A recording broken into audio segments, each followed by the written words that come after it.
Chers téléspectateurs, nous voici de retour dans la deuxième partie de notre émission en compagnie du prophète messager, le Cohen Anazi Nezeria. Je vous assois pour nous suivre attentivement lors de la seconde partie de l'émission.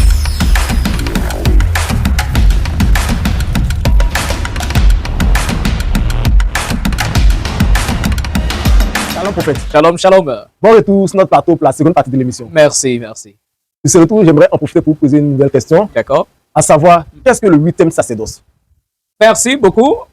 Déjà, comme on venait de le dire, on a cité les 7 sacerdoces. Voilà, les gens auront du mal à se retrouver un peu parce qu'ils ne savent même pas l'histoire du peuple d'Israël authentique. Ils ne savent pas l'histoire des Lévites, comment les Lévites fonctionnaient. Donc, c'est normal qu'ils ne comprennent pas trop cette notion de sacerdoce. Mais, quand même, ceux qui feront l'effort de comprendre vont savoir que à la fin, on a parlé du 7e sacerdoce qui s'est accompli au temps du Christ.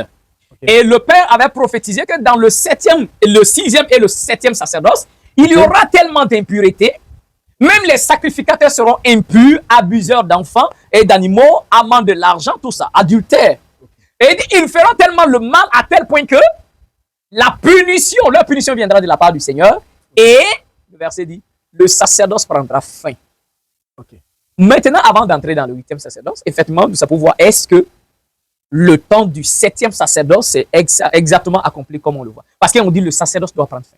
Effectivement. Et effectivement, le peuple d'Israël a été démembré, Israël dispersé, le temple détruit, le sacerdoce avait carrément pris fin. Mais il faut comprendre que le Père, quand il dit que le 7e sacerdoce prend fin, il donne également la suite. Il ne s'arrête pas là. Donc, il précise, nous descendons maintenant au camp, il nous parle du 8e sacerdoce. Donc, c'est le verset 142. Il dit, après que le sacerdoce prendra fin en Israël, quand le Seigneur lui-même fera en sorte que le sacerdoce cesse, les années vont passer bien sûr. Et maintenant, le verset dit, le Seigneur élèvera alors un nouveau sacrificateur. Pas cette fois-ci, pas des sacrificateurs. Au temps du 7e sacerdoce, il y avait plusieurs sacrificateurs. Pour le 8e, il n'y a qu'un seul sacrificateur. Un seul sacrificateur. Et il dit, le Seigneur élèvera alors un nouveau sacrificateur. À qui? À ce sacrificateur-là, à qui? Toutes les paroles du Seigneur seront révélées. Et le verset dit, le but c'est quoi? Pour exercer un juste jugement sur la terre pendant de multitudes de jours. Ici, et il continue, son étoile s'élèvera comme celle d'un roi dans le ciel pour éclairer comme le soleil de jour par la lumière de la connaissance. Il sera magnifié dans le monde jusqu'à son ascension.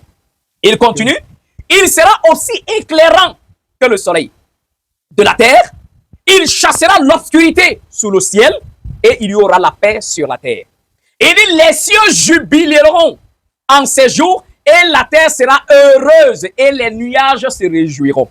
Bon, nous continuons la lecture. Patientez avec moi pour que je lise bien le texte pour comprendre. Et il continue, il dit, la connaissance du Seigneur se déversera sur la terre comme l'eau des mers. Et les anges de la présence de la gloire du Seigneur satisfaits en lui. Il continue.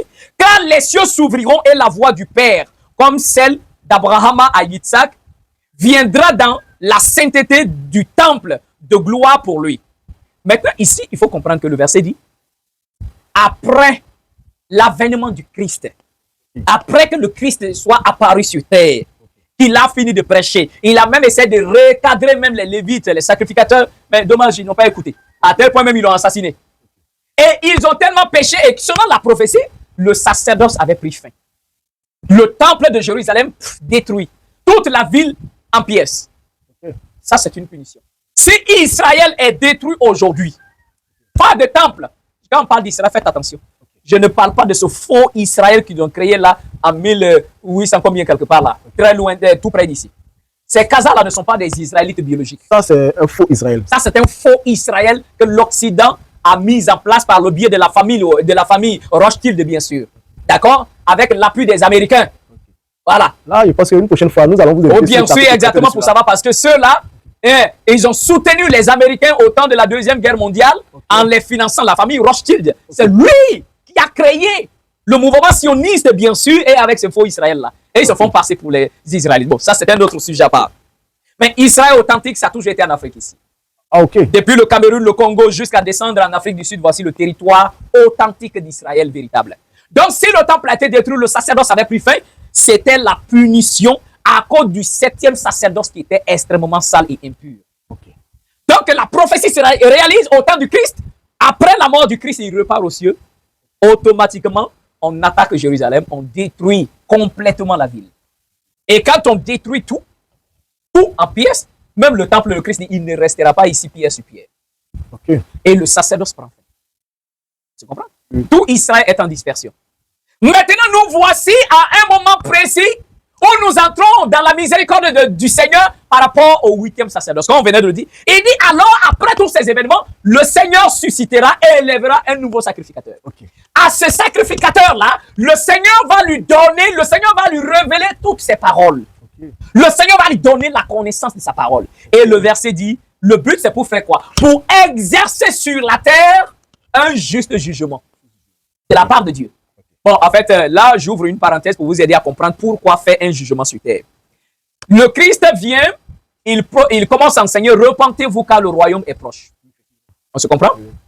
Et la prophétie même est donnée dans Malachie, le chapitre 3. Malachie, chapitre 3, à partir du verset 1, il dit, voici, j'envoie mon messager devant moi pour me préparer le chemin. C'est l'Éternel qui parle. Il dit, quand ce messager vient préparer le chemin, soudainement, automatiquement, en ce même moment, entrera dans le temple le Seigneur que vous cherchez, le messager de l'Alliance. Il vient purifier les fils de Lévi pour que désormais ils puissent présenter des sacrifices de justice à l'Éternel. Et au verset 5, il dit, puis je m'approcherai de vous pour le jugement et je me hâterai d'être un témoin contre vous. Okay. C'est-à-dire, dans cette prophétie, le Seigneur dit, il vient sur terre, mais il dit, premièrement, il envoie un messager pour lui préparer le chemin. Celui qui est Jean-Baptiste. Et il dit, la voix du Seigneur crie dans le désert, préparez le chemin du Seigneur, aplanissez les sentiers. Ce messager qui vient préparer le terrain, c'est Jean-Baptiste. Il dit, soudainement entrera dans son temple le Seigneur, le messager de l'Alliance, qui est le Christ lui-même.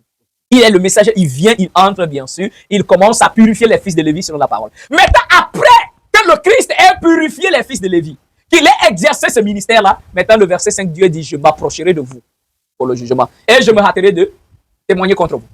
Et également dans le livre de Somme, vous allez voir que le roi David dit que les cieux, la nature s'égaye, les arbres soient dans la joie parce que l'Éternel vient juger la terre et il jugera le monde avec justice. Maintenant, écoutez bien. Dans la Bible chrétienne que ces pasteurs la croix détenue là, dans le livre de Jean, Évangile de Jean, le chapitre 12, et quand nous lisons à partir du verset 49 à 50, le Christ dit, je n'ai point parlé de moi-même, mais le Père qui m'a envoyé m'a prescrit lui-même ce que je dois dire et annoncer. Et je sais que ce qu'il me commande produit la vie éternelle. C'est pourquoi les choses que je dis, je les dis exactement comme le Père me les a dites. Et si le Christ vous dit, ce que lui il a porté comme évangile sur terre là, ne parle pas de lui-même. C'est-à-dire, ce n'est pas l'évangile de ces pasteurs bêtes là. Regardez un peu l'évangile qui prêche. Jésus t'aime. Viens en Jésus, tu seras sauvé. Crois en Jésus, il est mort pour tes péchés. Alors il est venu pour que tu sois riche. Il s'est appauvri pour que tu sois riche. Il est mort pour toi, pour tes péchés. Crois. Ça, ce n'est pas l'évangile. Okay. Le Christ lui-même dit, son évangile ne parle pas de lui-même. De quoi parle donc l'évangile? Mais le Christ vient, regardez ce que... On a vu la prophétie tout à l'heure de Malachie 3. Dans Malachie 3, il y a 3 individus. Il y a le messager qui vient préparer le chemin, qui est Jean-Baptiste. Il y a le messager de l'Alliance qui vient purifier les fils de Lévi, qui est le Christ. Et au verset 5, c'est Dieu lui-même qui vient sur terre pour exercer un jugement. Et c'est dans ce contexte-là, Jean-Baptiste qui vient préparer le chemin, comment Jean faisait. Comment il préparait le chemin. Dans le livre de Matthieu qu'ils ont là, Matthieu chapitre 3, la parole dit à partir de ce mois, apparut Jean-Baptiste. Il commençait à prêcher en disant, repentez-vous car le royaume des cieux est proche, ou bien le règne des cieux est proche. Okay. Quand on dit proche là, ça veut dire quoi? Ça veut dire que ça vient. Okay. Donc le verset dit, le royaume de Dieu doit venir sur terre. Le règne de Dieu doit venir sur terre. Jean-Baptiste dit, repentez-vous car c'est proche. C'est bon? On penserait que, si c'est proche, c'est que c'est le Christ qui doit porter ça. Et également un peu devant, dans le livre de Matthieu chapitre 4, le verset 17, on dit à part de ce moment, le Christ commença à prêcher en disant également, repentez-vous car le royaume des cieux est proche. Oh, il n'a pas dit repentez-vous car le royaume est là. C'est pratiquement le même message que Jean-Baptiste. Jean-Baptiste, mais bien sûr, parce que les deux doivent préparer le chemin du Père. Okay. Repentez-vous car le royaume des cieux est proche. Okay. Étant plus grave. La parole vous dit dans Matthieu le chapitre 10 à partir du verset 5, on dit, voici les 12 que le Christ choisit. Il les envoie prêcher en les donnant des instructions. N'allez pas chez les Samaritains, n'entrez pas chez les païens, mais allez plutôt vers les brebis perdues de la maison d'Israël. Quand vous partez, guérissez, chassez les démons, mais annoncez aux gens en disant de se repentir car le royaume des cieux. C'est la question. C'est intriguant quand même. Hein. Le même message de Jean-Baptiste est pareil que celui du Christ. Et repentez-vous car l'oreille est aussi, Christ donne les mêmes instructions à ses disciples. Exactement. Mais il y a un truc qui est quand même significatif. Il dit où il doit partir, où il ne doit pas partir. Oui. C'est comme si ce message n'est pas destiné à tout le monde. Non, il n'est pas destiné à tout le monde. Le Christ lui-même vous dit, Matthieu chapitre 15, le verset 21 à descendre. On dit, voici une femme cananéenne. Hein, il n'est pas israélite, elle vient voir le Christ en disant, Seigneur, s'il te plaît, ma fille est tourmentée par le démon, sauve ma fille. Le Christ ne lui répondit même pas un mot. Si c'était toi, tu as dit c'est foutaise, le gars là, il a foutaise. Moi, je lui parle, il ne me répond pas. Oui, le Christ ne répond pas un mot. Et plus grave encore, le verset dit que les apôtres même viennent insister auprès du Christ pour dire, il faut la renvoyer. Parce qu'elle n'arrête pas de crier derrière nous. Ah, mais pourquoi les apôtres ne sont pas venus? Oh Seigneur, s'il te plaît, délivre la fille, délivre l'enfant. C'est quand même bizarre. Mais les apôtres disent, il faut la renvoyer. Elle crie trop derrière nous. Ça, c'est un problème. Et le Christ se retourne, il dit, je n'ai été envoyé qu'aux brebis perdues de la maison d'Israël. Je n'ai été envoyé. Ce pasteur-là, il est bête, lui, là. Il a sauté clôture. Il a refusé de rester en classe pour écouter les cours, pour suivre les cours. Il partait à l'école. Au lieu d'entrer en classe, il va rester derrière l'école, là. Il ne comprend pas. Il fait semblant de ne pas comprendre. Le Christ dit, je n'ai été, c'est la négation, je n'ai été envoyé qu'aux brebis perdues de la maison d'Israël.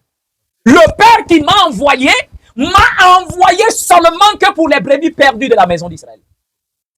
Et il peut prendre même dans leur Bible, là, ils ont plusieurs versions. Non? La version Semeur dit, ma mission se limite aux brebis perdues de la maison d'Israël.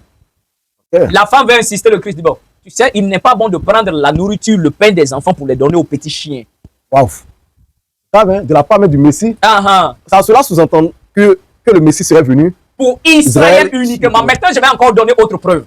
Dans Apocalypse, le chapitre 7, pendant le ministère du Christ, on dit un ange était en train de marquer du sceau tout cela qui devrait être racheté. Et il dit, j'ai entendu le nombre de ceux qui ont été rachetés, 144 000 de toutes les tribus d'Israël. Par tribu, 12 000. Maintenant, vous allez comprendre que également Apocalypse, le chapitre 14 dit, les 144 000 qui ont été marqués du sceau, on les voit là-bas au ciel avec le Christ.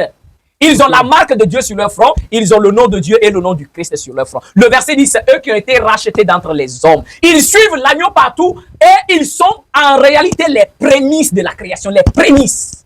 Quand on parle de prémices, c'est quoi? C'est la première récolte d'un champ qu'on fait. Parce que quand on fait un champ de riz, on ne vient pas moissonner tout en même temps. Il y a d'abord quelques épis qui vont mûrir. À l'intérieur, c'est ce qu'on vient enlever, c'est ce qu'on appelle prémisse. Mais le reste, là, les épis sont encore verts. Il faut, quelque temps après, désormais, on vient maintenant faire la grande moisson. Donc, le Christ est venu uniquement racheter 144 000 comme les prémices de Dieu. Les restes, là, c'est quelqu'un d'autre qui viendra les sauver. Prophète, on en vient donc. Le Christ est venu lors du 7e sacerdoce. Oui. Prendre des prémices. Ils sont 144 000. Bien sûr. Sachant que nous sommes des milliards sur la terre. Oui. Les autres qui doivent être aussi sauvés. Oui. Cela est comme acquis donc. C'est Dieu a promis un autre sauveur après le Christ. Lui vient. Il vient maintenant pour sauver toute la terre. Quand? Alors, maintenant, regardez toujours Apocalypse, le chapitre 14, là. Du verset 1 au verset 5, on fait le bilan du ministère du Christ. On dit les 144 000 qu'il a pris déjà comme, comment on va dire ça? Comme les prémices, ils sont déjà au ciel avec lui. Maintenant, on dit après ça, un autre ange monte maintenant au milieu du ciel, ayant un évangile éternel à prêcher sur la terre. Et cet évangile-là est annoncé à toute nation, à toutes les tribus, à tout peuple. Alors que l'évangile du Christ, qui était l'évangile des prémices, il les envoie prêcher, c'est dit, il dit, n'allez pas chez les Samaritains, n'allez pas chez les païens, parce que mon évangile, c'est pour les prémices. Maintenant, le Christ, alors, il dit à ses disciples, n'allez pas là-bas, parce que mon message n'est pas pour eux. Il n'est pas bon de prendre le pain des enfants pour les jeter aux chiens. Maintenant, après le Christ, maintenant Dieu donne un autre évangile désormais à prêcher à tous les hommes de la terre. Les chrétiens bêtes là, comme je te le dis là. Tout à l'heure là, quelqu'un il va s'asseoir pour dire non, l'apôtre Paul a dit, si quelqu'un venait vous prêcher un autre évangile, qu'il soit maudit, qu'il soit anathème. Il ne comprend même pas de quoi il est question. L'apôtre Paul est en train de dire, l'évangile que nous vous avons adressé, l'évangile du Christ que nous vous avons adressé, il n'y a pas deux façons. Si quelqu'un venait vous donner autre contrefaçon de l'évangile du Christ, qu'il soit maudit. Mais cela ne veut pas dire qu'après l'évangile du Christ, là, Dieu ne va pas donner autre évangile. Est-ce qu'on se comprend? Le mot évangile veut dire bonne nouvelle. Dieu continue à adresser des bonnes nouvelles à la terre. Donc ce n'est pas le Christ qui a apporté que seulement une bonne nouvelle de la part de Dieu. Moïse a apporté l'évangile qu'on appelle la Torah aussi. C'était une bonne nouvelle de la part de Dieu. Parce que dans la Torah, il nous donne les directives comment nous devons vivre. C'est une bonne parole. Alors, donc vous voyez un peu. Donc il y a un autre évangile qui est donné à la fin des temps. selon Apocalypse 14. Et cet évangile est divisé en 3 parties. La première partie demande aux hommes de venir à l'adoration authentique du Seigneur. La deuxième partie de cet évangile demande aux hommes de sortir de la Babylone. C'est le christianisme et puis l'islam. C'est la grande Babylone. La Babylone qui a bien sûr saoulé, enivré les habitants de la terre avec le vin de sa prostitution, le mensonge. Et la troisième partie de ce message, de cet évangile, est avertir les hommes de ne jamais recevoir la marque de la bête. Car si quelqu'un reçoit la marque de la bête, il sera dans les enfers. Et juste au verset 14 d'Apocalypse, là, maintenant on dit, après que cet évangile soit fini d'être prêché, maintenant il y a quelqu'un qui est assis sur les nuées, on lui dit, lance maintenant ta faucille et puis moissonne maintenant toute la terre. Car la moisson de la terre est venue. Alors que le Christ a sauvé 144 000, comme les prémices. Mais quand le Christ est venu, toute la moisson n'était pas encore mûre. Le monde ne connaissait pas encore, je vais dire, la volonté, n'obéissait pas totalement à Dieu. Et après le Christ, cet évangile qui vient pour être prêché, c'est pour préparer toute la terre, pour que la grande moisson soit effectuée. Maintenant, je venais de vous le dire, après le Christ, qui est si on va dire le sauveur des prémices, le Seigneur promet un autre sauveur pour toute l'humanité. Maintenant, regardez un peu ce que l'apôtre Paul dit. Dans le livre de Romains, le livre qu'il détient là, c'est pasteur là. Dans le livre de Romains, le chapitre 11, à partir du verset 25, l'apôtre Paul dit, mais bien aimé, il y a un mystère que vous ne devez pas ignorer. Il dit, ce mystère, c'est quoi? Il ne faut pas que vous soyez sage, vous pensez que vous avez toute la connaissance. Il y a un mystère que vous n'avez pas encore compris. Et je ne veux pas que vous ignoriez ça. Il dit, c'est qu'une partie d'Israël est tombée dans l'endurcissement. C'est-à-dire, quand le Christ est venu, une partie d'Israël a accepté le Christ et son message. C'est eux qui forment les 144 000. Et l'autre partie qui n'a pas cru, maintenant, ils sont tombés dans l'endurcissement. L'apôtre Paul dit, cela doit rester ainsi pour que la totalité des païens entre. Il dit, et ainsi, tout Israël sera sauvé. C'est-à-dire les restes d'Israël qui n'avaient pas cru là, eux tous seront sauvés. Et l'apôtre Paul va soulever une prophétie. Il dit, selon qu'il est écrit, le libérateur viendra de Sion. Il détournera de Jacob les impiétés, les iniquités. Car le Seigneur dit, voici mon alliance. C'est ce qu'on appelle la troisième alliance. Après le Christ qui a porté la deuxième alliance, l'Éternel établit la troisième alliance sur terre pour désormais sauver toutes les nations. Et cette prophétie, c'est Ésaïe. La prophétie que l'apôtre Paul soulève, c'est Ésaïe chapitre 19, à partir du verset 19. Le verset dit, en ce jour-là, il y aura pour l'Éternel, dans le pays de Misraïm. Bon, à leur Bible falsifiée, là, ils ont mis là-bas Égypte. Alors que Misraïm est le papa ou le grand-père même de l'Égypte. Misraïm était un homme qui a engendré 6 peuples sur terre.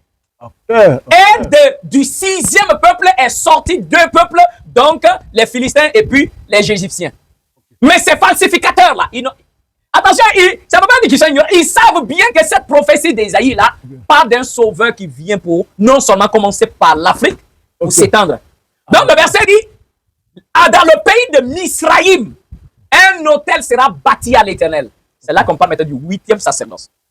Le 7e sacerdoce était toujours effectué dans le temple de Jérusalem, où il y avait le temple. Mais à cause du péché, le Seigneur même a détruit le temple par la main des Romains. Et le sacerdoce avait pris fin.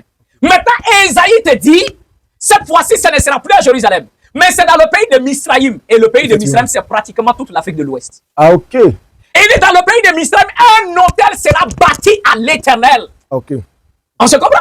Oh, vous allez comprendre qu'au temps du Christ, on ne pouvait pas bâtir un hôtel ailleurs. Effectivement. Seul qu'à Jérusalem. Parce qu'il y a déjà le temple. Est-ce que le Christ a bâti d'hôtel? Il y a le temple, il va aller bâtir quel hôtel?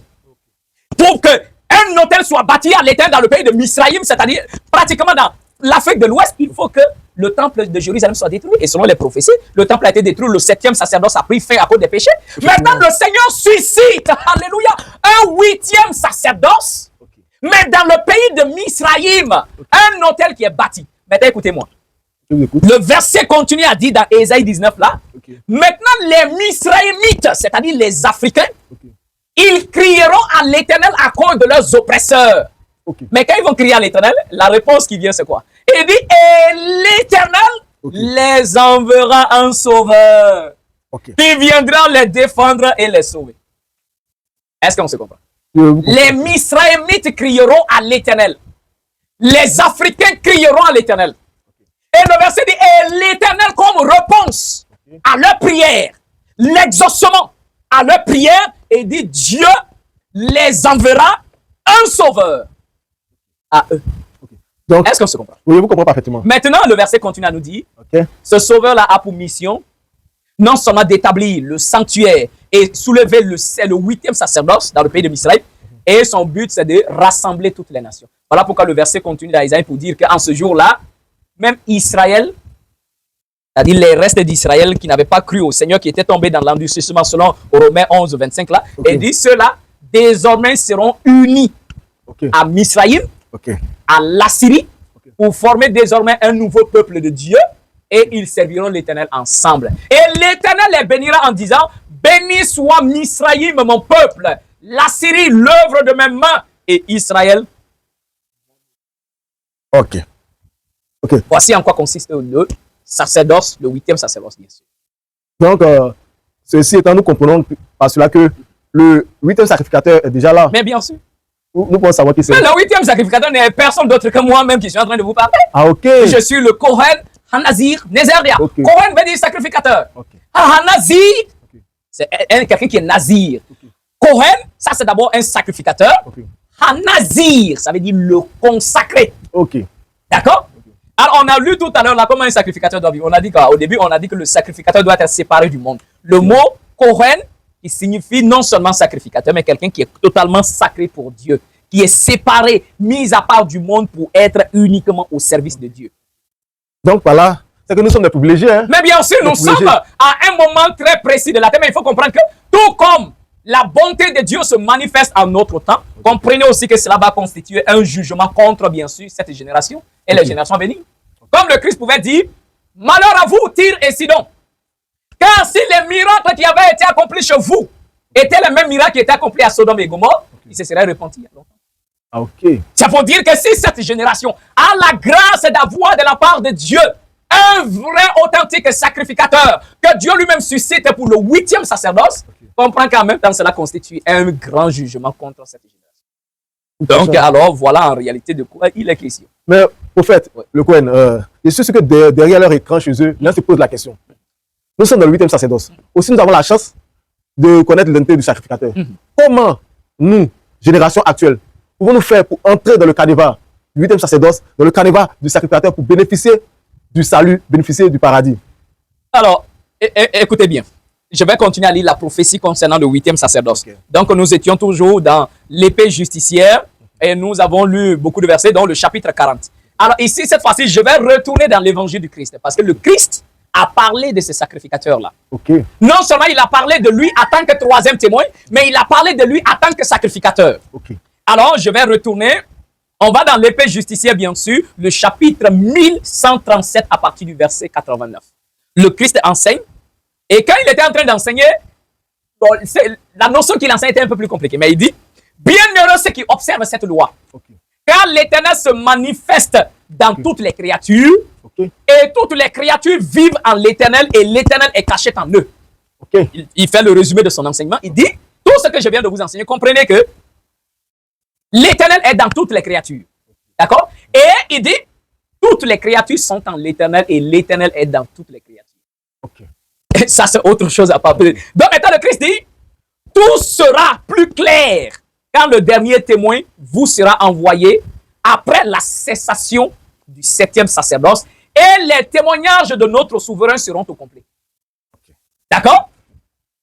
Quand le huitième sacerdoce sera pour l'élévation de toutes les âmes vers le monde céleste de notre souverain, comme le dit le patriarche Lévi. Alléluia. Ah, ça, j'aime cette prophétie. Le Christ dit, tout ce que je suis en train de vous enseigner, il dit, ça va être plus clair quand le dernier témoin vous sera envoyé par Dieu.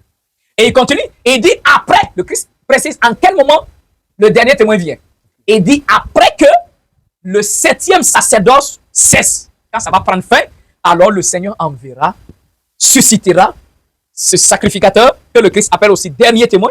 Et puis maintenant, le Christ dit, alors les témoignages du souverain seront au complet. Les témoins du souverain seront au complet. Voilà pourquoi on enseigne toujours la notion de trois témoins, trois témoignages. Le Christ vient, le témoignage du Seigneur n'est pas encore au complet. Il dit, c'est quand le troisième témoin vient que les témoignages sont au complet. On se comprend? Et maintenant, le Seigneur dit, quand le huitième, il parle du huitième sacerdoce. Il dit, quand le huitième sacerdoce sera pour l'élévation de toutes les âmes. L'élévation de toutes les âmes vers le monde céleste de notre souverain. Comme dit le patriarche. Donc le Christ dit, il va prendre la prophétie du Père Lévi. Mais il y a un mot qui dit, Il dit le 8e sacerdoce sera pour élever les âmes vers le paradis. Élever les âmes vers Dieu. Mais qu'est-ce que le Père Lévi nous dit dans le testament, dans son testament là? Quand le sacrificateur viendra, et regardez ce qu'il dit. 149, on est dans l'épée justicière, le chapitre 40, le verset 140. Il dit, dans son sacerdoce, il parle du 8e sacrificateur, dans son sacerdoce, le péché prendra fin. Ok. Ça, c'est un. Et les sans-lois cesseront de faire le mal. Ok. Le juste se reposera en lui. Maintenant, il dit, il ouvrira les portes du paradis et retirera l'épée menaçante d'Adama. Et il donnera à ses saints, c'est-à-dire ses sacrificateurs, tous ceux qui vont le suivre, il donnera à ses saints à manger de l'arbre de vie. Et l'esprit de sainteté sera sur eux. Est-ce que vous avez compris? Il dit, ce sacrificateur, c'est lui qui a le privilège au dernier jour d'ouvrir les portes du paradis. Et retirer l'épée menaçante d'Adam. Quand Adam a péché, on a mis l'épée et on a envoyé un chérubin qui balançait son épée pour ne pas qu'il aille prendre l'arbre de vie. Mais on dit c'est le 8e sacrificateur qui viendra, ouvre les portes du paradis, c'est-à-dire le jardin d'Éden céleste. Oui. C'est lui qui aura le privilège d'ouvrir, retirer l'épée menaçante, prendre l'arbre de vie et les remettre bien sûr à tous ceux-là qui auront cru en l'Éternel sur terre à travers lui. Donc pour ceux-là qui nous écoutent, nous sommes à un temps précis. Vous savez, aujourd'hui la plupart de ceux-là ils disent qu'ils croient au Christ. Oh, le faux Christ d'ailleurs, parce que le véritable Christ là, il ne croit vraiment pas en lui. Donc, mais prenons comme ça. Il dit qu'il croit au Christ. Mais quand ils lisent dans le livre de Luc, là, Luc chapitre 4 à partir du verset 16, il est écrit, le Christ va à Nazareth où il a grandi. Il entre dans la synagogue le jour du Shabbat, on lui donne le livre d'Ésaïe, il commence à faire la lecture. Donc quand il prend, il dit, l'Esprit du Seigneur sur moi, quand il m'a oint pour annoncer la bonne nouvelle aux pauvres, pour guérir ceux qui ont le cœur brisé, annoncer l'année de grâce de la part du Seigneur. Quand il finit de parler, il dit, cette parole que vous avez entendue là, vient de se réaliser aujourd'hui. Et j'ai dit, qui peut accomplir ça si ce n'est que le Messie? Et il dit, vous me direz, médecin, guéris-toi toi-même. On a entendu que tout ce que tu as fait à Capernaum, on l'a fait ça ici chez toi. Et il dit, car aucun n'est prophète chez toi. Et il va continuer à les parler, à tel point ils seront tellement énervés, ils voudront le tuer. Mais laissez-moi vous dire, ces mêmes pasteurs, les chrétiens, s'ils étaient au temps du Christ, un jeune homme, un charpentier, de 30 ans, il apparaît nulle part, pauvre. Et il vient s'arrêter comme ça, il dit, je suis le Messie que le Seigneur vous a promis. Parce que eux, là, ils allaient le lapider. Ils allaient le lapider, ils allaient le tuer. Est-ce qu'on se comprend? Je comprends. Mais comme aujourd'hui, on a tellement parlé du Christ jusqu'à... Ils croient, eux, aujourd'hui, ils veulent tellement se battre même pour être des pasteurs. Mais s'ils étaient au temps du Christ, là, ils vont le régner. C'est pour vous dire que quand une prophétie te concerne, le ciel te le dit, le ciel te révèle et comment tu dois vivre, ainsi de suite, pour accomplir cette prophétie. Pour tous ceux-là qui nous regardent, nous avons le privilège, et cette génération a le privilège de recevoir le dernier témoin de Dieu et le nouveau sacrificateur qu'il élève contre, bien sûr, pour sa gloire, pour son peuple. Et dans ce contexte-là, tous ceux qui croiront, qui écouteront le message de la part de Dieu, parce que c'est le message de Dieu qui sauve, c'est l'évangile de Dieu qui sauve. Alors tous ceux qui croiront en son évangile et se soumettront à l'obéissance des règles de Dieu, ils entreront dans le paradis. Et ça sera au troisième témoin à ce sacrificateur d'ouvrir les portes du paradis pour qu'il puisse entrer et recevoir l'arbre et le fruit de la vie à manger. C'est ce que je pouvais dire. Merci beaucoup, prophète. Prophète, je pense que nous avons déjà étalé toutes les questions. Prophète, merci. Nous sommes à la fin de notre entretien. Nous vous donnons rendez-vous pour une prochaine fois sur ce plateau. Merci. Shalom. Téléspectateurs, nous sommes à la fin de notre entretien. Si ce message vous a plu, merci de liker, partager, de continuer le débat chez vous. Shalom et à très bientôt.